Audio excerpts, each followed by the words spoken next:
안녕하세요. 다정한 김원장입니다. 오늘은 두통, 그 중에서도 빨리 병원에 와야 하는 두통들, 그리고 가장 두통을 많이 호소하시는 경우에 대해서 좀 얘기를 하겠습니다. 교과서적으로 두통은 250여 가지 이름이 붙을 정도로 분류가 굉장히 많습니다. 이 중 98%의 대부분의 두통은 원인을 모르는 것으로 되어 있어요. 임상 현장에서 이제 제가 보는 환자분들한테 드리는 두통은 제가 세 가지 정도로 오늘 분류해서 이 영상에 담아 보겠습니다. 먼저 긴급히 빨리 응급실 진료라도 봐야 되는 경우, 그리고 병원에서 진료를 반드시 해야 되는 경우, 그리고 제가 보는 환자분들 중에서 가장 많은 경우, 이렇게 세 가지를 제가 오늘 정리해 볼게요. 먼저 바로 응급실에 와야 되는 경우입니다. 이 경우에는 생명이 위급할 수 있는 두통인데요.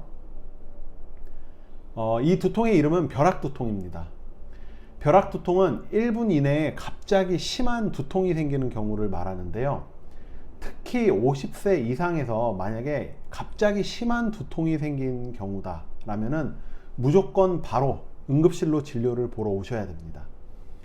벼락두통의 경우 약 20%에서는 생명의 위협을 줄 정도의 큰 문제를 갖고 있다고 되어 있는데, 대표적으로 뇌출혈, 특히 지주막하 출혈의 경우에는 갑자기 뒤통수를 망치로 치는 것 같은 그런 극심한 통증을 느끼게 되는데, 이런 증상이 매우 특징적이기 때문에 그 벼락두통의 증상이 있는 경우에는 주저없이 119를 바로 부르셔야겠습니다.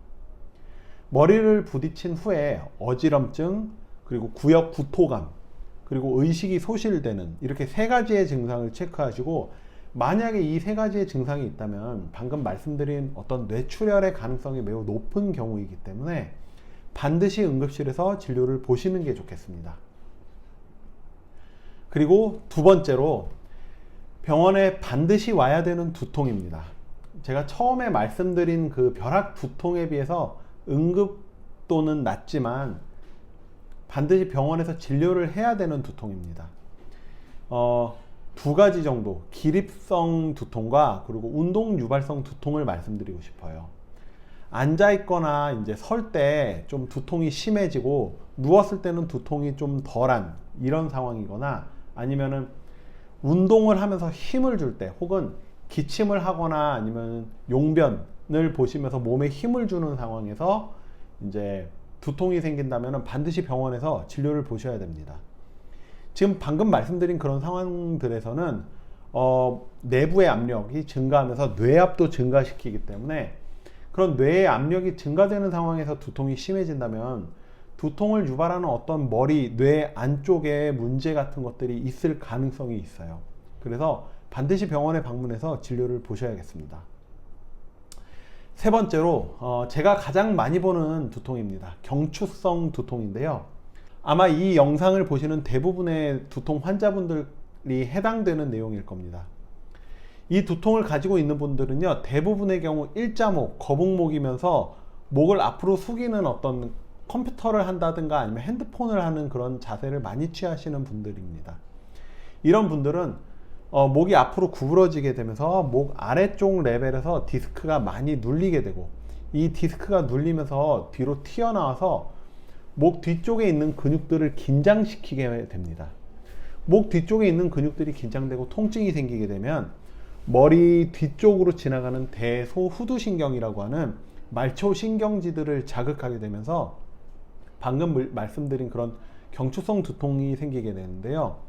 대부분의 증상은 저녁이 될수록 머리가 무겁거나 뻐근하게 아프다, 혹은 고개를 돌릴 때 옆으로 찌릿하게 아프시다던가, 아니면은 간혹 눈이 빠질 것처럼 아프다라고 호소하시는 분들도 있습니다. 이제 자고 일어나서 아픈 분들도 간혹 있는데, 대부분의 경우 이런 경추성 두통이 있는 분들은 장기간 아프신 분들이 많아요.